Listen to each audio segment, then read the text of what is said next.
Selamat pagi semuanya. Sesuai jadwal atau agenda perkuliahan, hari ini kita akan belajar soal agama itu hak atau kewajiban. Ya, jadi ini sebuah pertanyaan sederhana, tapi juga pertanyaan yang menurut saya cukup besar karena ya di Indonesia agama ini menjadi sesuatu yang sangat penting, sehingga pertanyaan agama itu hak atau kewajiban menjadi sangat relevan. Nah, kali ini saya akan mengajak kalian untuk membaca bersama-sama sebuah bab dari buku ajar pendidikan agama Kristen, ya, Cakrawala Iman judulnya. Nanti kalian kalau sudah berada di kampus bisa membelinya di unit MKH mata kuliah humaniora.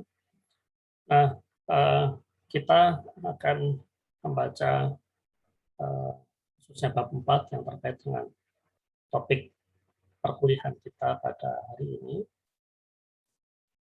Jadi agama, hak atau kewajiban, pertanyaan yang nanti akan kita jawab bersama-sama seiring kita membaca bab ini. Jadi sebagai pendahuluan, ada seorang ilmuwan ya bernama Jonathan Pearce mengungkapkan hal menarik mengenai situasi kehidupan beragama di Indonesia. Jadi dia mengatakan begini, in Indonesia, religion is an integral part of life, like nothing I have experienced since preparing for my confirmation in rural Kildare. Jadi Kildare ini sebuah desa atau sebuah kota kecil di Irlandia ya. Many of my workmates will find a quiet corner of our small office to pray at least once a day. Something I never experienced once in Ireland or Australia. Friday prayers see the mosque overflow onto the surrounding streets. It is not just Islam that's thriving in Indonesia, however. Christianity is vibrant, trendy, and growing. Across Indonesia, there are over 26 million Christians and Catholics, more than 4 times the population of Ireland, North and South. The last time I went to church in Jakarta, the place was so full. I had to sit in an overflow room with another 200 people who joined in the service in the next building via video link up. American-style mega churches, mainly evangelical, are also springing up across the country. Jadi pandangan Pearce di atas menunjukkan bahwa betapa di Indonesia agama adalah sesuatu yang dianggap sangat penting ya. Meskipun Indonesia bukan negara agama, tapi agama telah menjadi bagian integral kehidupan masyarakat ya. Jadi ya, dia merasa ya mungkin kagum atau heran gitu ya, karena orang bisa ya paling tidak sekali sehari berdoa di kantor gitu ya. Dan kemudian juga melihat kalau pas sholat Jumat yang umatnya penuh sampai ke luar masjid, atau juga dengan gereja-gereja yang American style, kemudian mega churches ya, yang banyak sekali pengunjungnya, peminatnya. Nah, jadi poin utama dari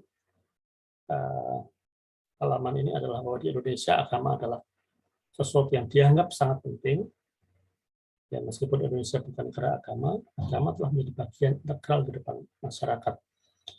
Nah, bahkan kalau kita melihat contohnya dalam kehidupan sehari-hari itu, ya misalnya penyiaran lagu-lagu dan program religi oleh radio dan televisi swasta atau pemerintah, dan penyediaan tempat ibadah sebagai fasilitas publik seperti di mal, rumah sakit, dan sekolah. Selain itu kita bisa menemukan daftar doa permohonan keselamatan penumpang di pesawat terbang untuk masing-masing agama di Indonesia. Jadi kalau ya naik pesawat itu kan biasanya di bagian depan itu, kantong depan itu ada semacam daftar doa dari beberapa agama, dari semua agama yang ada di Indonesia. Kemudian ucapan salam dalam berbagai agama pun kerap disampaikan dalam setiap pertemuan formal dan informal. Di lingkungan masyarakat kita bisa menemukan ada banyak aktivitas keagamaan, baik secara individu maupun komunal. Tidak hanya itu, kini fashion dan tata cara berbusana pun tidak lepas dari pengaruh agama. Ada busana khusus agama tertentu. Bahkan di negeri ini ada organisasi pembela agama. Ya, yang kita sebenarnya sudah tahu dan sekarang sudah dianggap sebagai organisasi terlarang.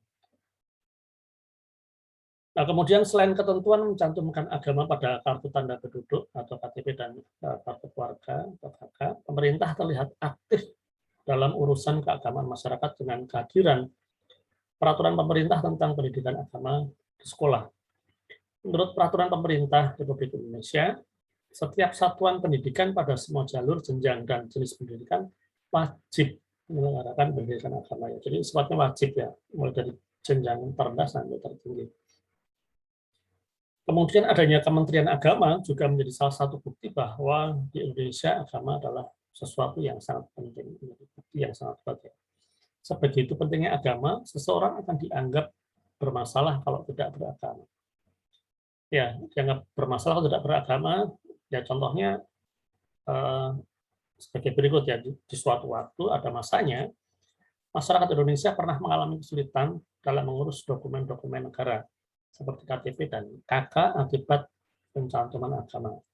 Ya, jadi pada masanya penduduk harus mencantumkan, wajib yang mencantumkan agama.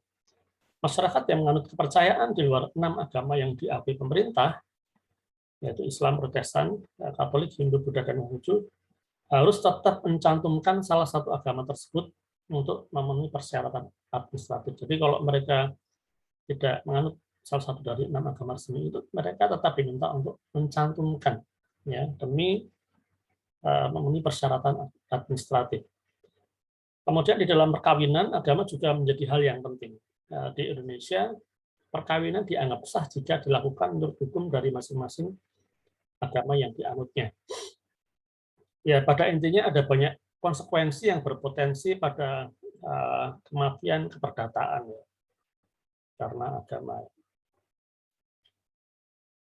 Jadi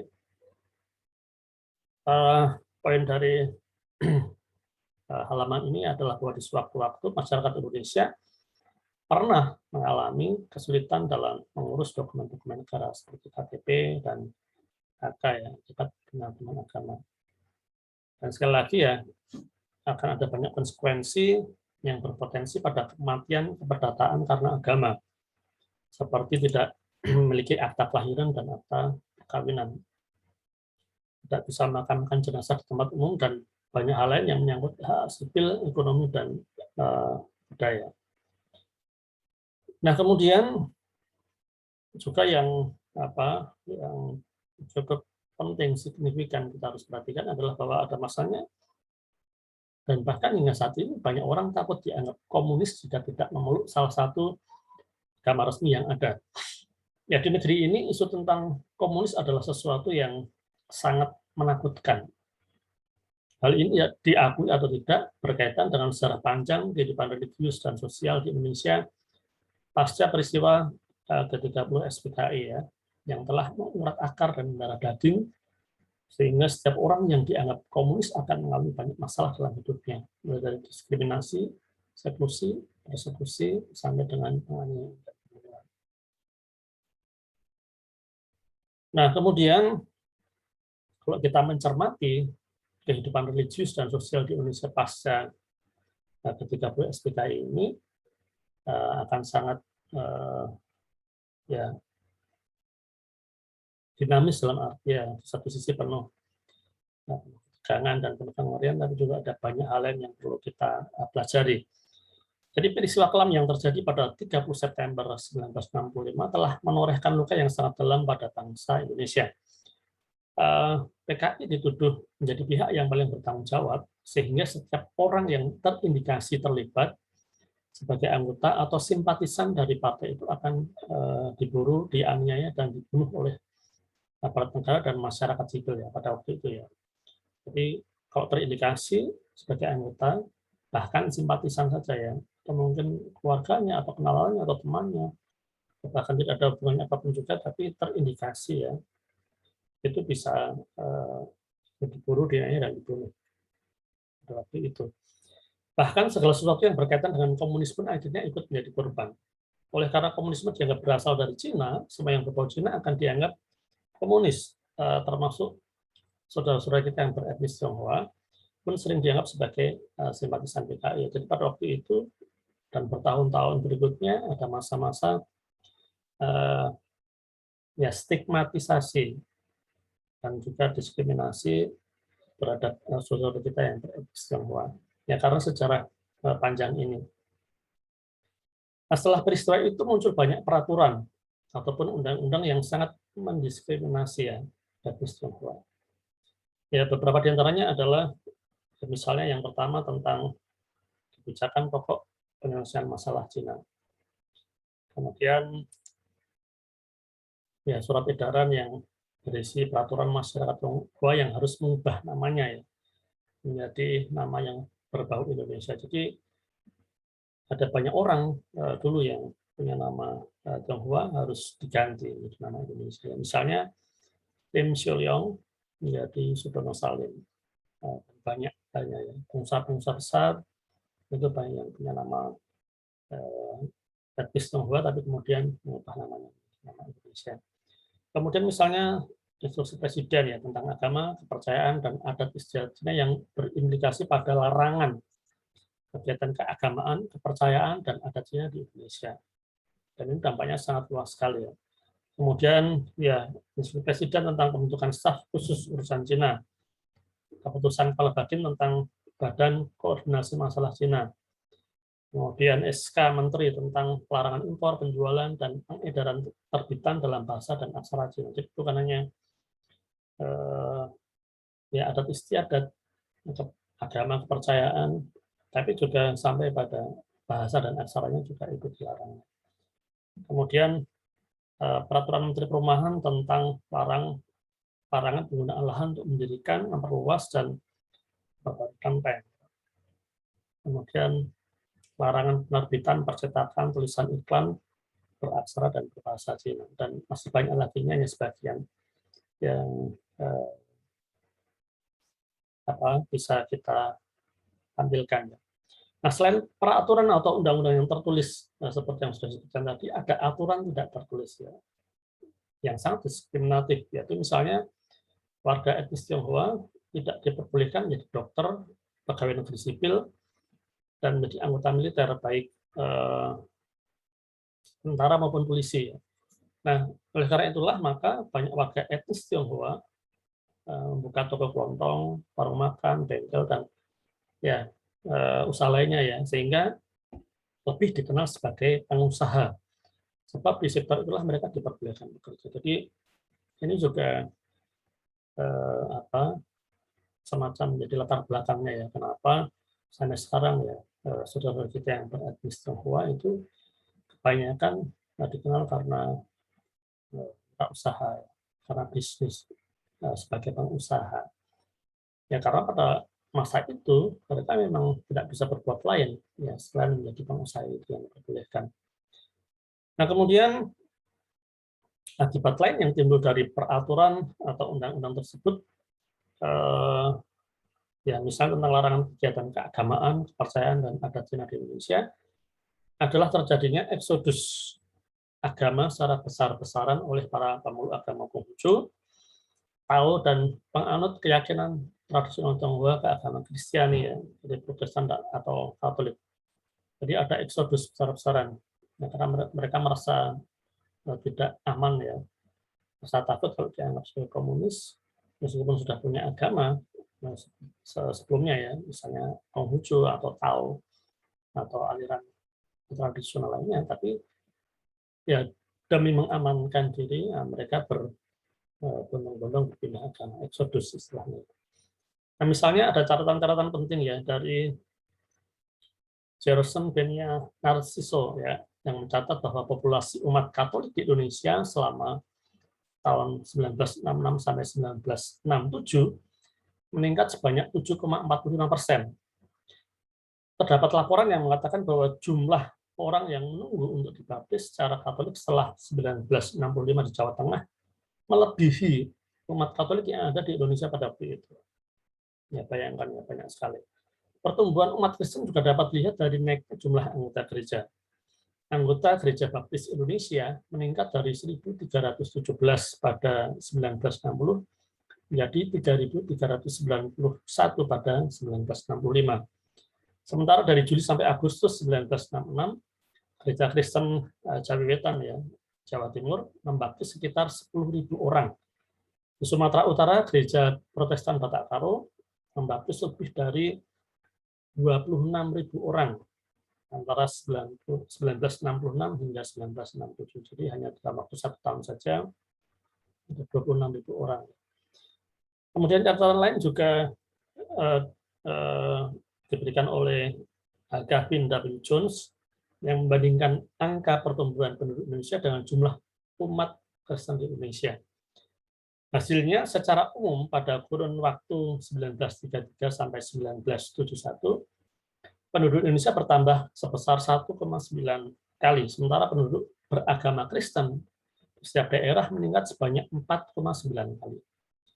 Di Jawa Barat misalnya pada 1933 ada sebanyak 34.600 penduduk yang beragama Kristen, sedangkan pada 1971 jumlah tersebut bertambah 17,8 kali lipat menjadi 614.600 orang.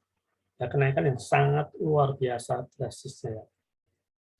Pertumbuhan umat Kristen juga terjadi di Kalimantan Tengah dan Timur. Pada 1971 ada 239.300 orang penduduk yang beragama Kristen. Nah, padahal pada 1931 hanya 7.200 saja yang daerah tersebut yang memeluk agama Kristen. Nah, yang menarik adalah bahwa samping warga etnis Tionghoa, penambahan jumlah penduduk beragama Kristen juga berasal dari kaum Muslim Abangan ya, yang dianggap tidak terlalu Islam, yang tidak terlalu kusuk, tidak terlalu mementingkan agama ya. Jadi Abangan ya mungkin bisa dianggap seperti Islam KTP begitu ya. Penelitian yang dilakukan Avery Willis, seorang misionaris Gereja Baptis Bogor, dengan jelas menunjukkan hal ini ya. Jadi pada 1945, anggota jemaat di 5 denominasi Protestan di Jawa hanya sekitar 60.000 orang. Pada 1965, jumlah itu mengalami peningkatan drastis menjadi 200.000 orang ya. Jadi jumlahnya signifikan sekali. Dari 551 responden yang diwawancari oleh Willis, ada 270 orang diantaranya berpindah agama dari komunitas Abangan yang sering diidentifikasi sebagai kelompok yang dekat dengan kelompok kiri, ya karena dianggap tidak terlalu serius dengan agama. Kemudian menurut pengakuan mereka sebagai kaum Abangan, mereka sering dituduh tidak memiliki agama. Dan hal tersebut berisiko mereka gampang dilabeli sebagai komunis. Mereka juga menyebutkan bahwa peran para aktivis Islam dalam pembantian 1960 sampai 1966 merupakan alasan mereka berpaling dari statusnya sebagai penganut Islam nominal atau Islam KTP ya, seperti yang saya sebutkan tadi ya. Jadi rupanya selain bahwa ya ada banyak label-label tidak memiliki agama dan juga berisiko dituduh komunis, mereka juga mungkin melihat bahwa ternyata para aktivis Islam itu ikut berperan dalam melakukan pembantaian ya pada waktu itu, sehingga mereka memilih untuk berpindah ke Exodus. Nah, dari uraian singkat mengenai kondisi religius dan sosial pasca G30 SPKI itu, kita mendapat gambaran bahwa memeluk salah satu agama resmi yang diakui di Indonesia menjadi sangat penting. Selama lebih dari 30 tahun, masyarakat Indonesia terkondisi dengan pemahaman bahwa mereka wajib beragama. Memiliki agama adalah sebuah kewajiban. tanpa agama, mereka akan mengalami kesulitan. Nah, sekarang kita berlanjut kepada kebebasan beragama dan berkeyakinan. Ya, dengan merenungkan situasi yang sudah kita baca bersama-sama tadi, kemudian timbul pertanyaan, apakah benar agama adalah sebuah kewajiban? Apakah masyarakat tidak memiliki kebebasan untuk beragama dan berkeyakinan? Nah, secara internasional, kebebasan beragama dan berkeyakinan diakui dan dilindungi dalam dokumen Universal Declaration of Human Rights, atau dalam bahasa Indonesia terjemahkan menjadi Deklarasi Universal Hak Asasi Manusia, sering disingkat dengan DUHAM. Pada pasal 18 dari DUHAM itu ditegaskan bahwa everyone has the right to freedom of thought, on science and religion. This right includes freedom to change religion or belief, and freedom either alone or in community with others and in public or private, to manifest his religion or belief in teaching, practice, worship, and observance. Ya, jadi inti dari pasal 18 Deklarasi Universal Hak Asasi Manusia itu adalah ya bahwa setiap orang punya hak, ya, punya kebebasan untuk beragamanya, untuk menjalankan agamanya. Nah, di Indonesia, kalau tadi kan secara internasional, ya, di Indonesia kebebasan untuk beragama dan berkeyakinan itu dilindungi oleh UUD 45 sebagai hukum dasar tertulis yang menjadi sumber hukum bagi peraturan perundang-undangan dan merupakan hukum tertinggi dalam tata urutan peraturan perundang-undangan. Beberapa pasal dengan jelas menyebutkan hal tersebut, ya. Setiap orang bebas memeluk agama dan beribadat menurut agamanya, memilih pendidikan dan pengajaran, memilih pekerjaan, memilih kewarganegaraan, memilih tempat tinggal di wilayah negara dan meninggalkannya, serta berhak kembali. Setiap orang berhak atas kebebasan, meyakini kepercayaan, menyatakan pikiran dan sikap sesuai dengan hati nuraninya. Negara menjamin kemerdekaan tiap-tiap penduduk untuk memeluk agamanya masing-masing dan untuk beribadat menurut agamanya dan kepercayaannya. Nah, selain sejarah kelam yang sudah kita baca bersama-sama tadi, sejarah juga mencatat bahwa sebuah langkah bijaksana diambil oleh Presiden keempat, Abdurrahman Wahid atau Gus Dur, ya. Dan ini terkait dengan masyarakat etnis Tionghoa. Berkat kebijakan tersebut, warga etnis Tionghoa memiliki kebebasan untuk menganut agama Konghucu dan merayakan Imlek, ya. Jadi kalau selama bertahun-tahun mereka dilarang, sekarang sudah boleh lagi, ya. Bahkan agama Konghucu dan perayaan Imlek sudah sah di Indonesia. Dengan kata lain, kebijakan Gus Dur itu mampu menghilangkan diskriminasi. Sejak saat itu hingga sekarang, etnis Tionghoa adalah warga negara Indonesia yang sama dengan warga etnis lainnya. Nah, kebijakan lainnya yang juga sangat penting hadir pada saat Pak Jokowi, ya, menjadi presiden. Pada November 2017, Mahkamah Konstitusi mengabulkan gugatan atas pasal 61 Undang-Undang Nomor 23 tahun 2006 dan pasal 64 Undang-Undang Nomor 24 tahun 2013 tentang administrasi kependudukan yang mewajibkan untuk mengisi kolom agama di kartu tanda penduduk atau KTP. Nah, 4 penganut kepercayaan yang mengajukan gugatan tersebut, ya, dari Marapu, Parmalim, Ugamo Bangsa Batak, dan Sabto Darmo,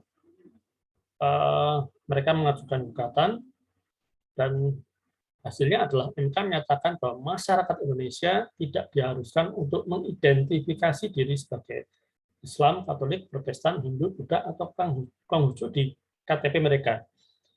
Berdasarkan putusan MK ini, para penganut kepercayaan bisa mencantumkan aliran kepercayaan di kolom agama pada KTP. Jadi sebuah kemajuan yang sangat besar, ya, sangat pesat, yang sangat penting. Nah, sebagai penutup, harus diakui bahwa di Indonesia kebebasan beragama dan berkeyakinan belum sepenuhnya terjadi karena masih ada tindakan-tindakan intoleransi represi dan persekusi dari sekelompok orang pada umat beragama tertentu ya. Namun patut kita syukuri bahwa masyarakat sudah mulai memahami dan menyadari bahwa memeluk agama bukan lagi sebuah kewajiban, bukan sebuah keharusan. Ketakutan-ketakutan seperti yang terjadi selama lebih dari 30 tahun yang lalu itu tidak lagi menghantui. Saat ini masyarakat bisa dengan bebas menyatakan kepercayaannya. Sebab agama itu adalah hak. Setiap orang berhak atas kebebasan pikiran, hati nurani, dan agama. Dalam hal ini termasuk kebebasan untuk mengganti agama atau kepercayaan dan kebebasan untuk menyatakan agama atau kepercayaan dengan cara mengajarkannya, melakukannya, menunaikan ibadahnya, dan menaatinya, baik secara individu maupun komunal, di ruang publik maupun privat.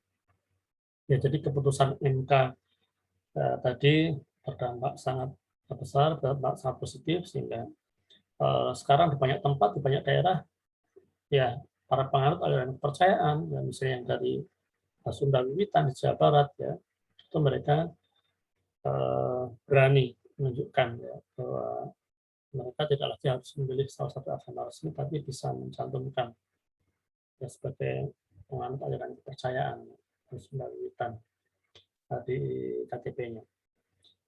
Nah,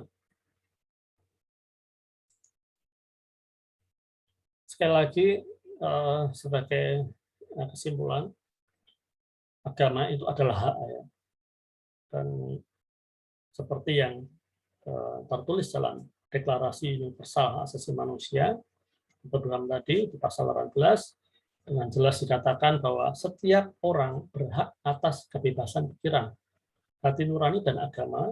Dalam hal ini termasuk kebebasan untuk mengganti agama atau kepercayaan dan kebebasan untuk menyatakan agama atau kepercayaan dengan cara mengajarkannya, melakukannya, menunaikan ibadahnya, dan menaatinya, baik secara individu maupun komunal, di ruang publik maupun privat.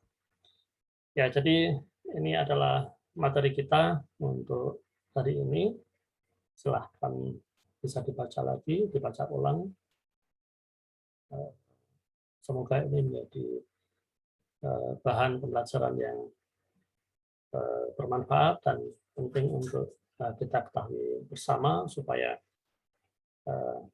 ke depan kita bisa lebih menyuarakan bahwa agama itu adalah hak setiap umat manusia. Terima kasih, tetap sehat, tetap semangat, Tuhan memberkati.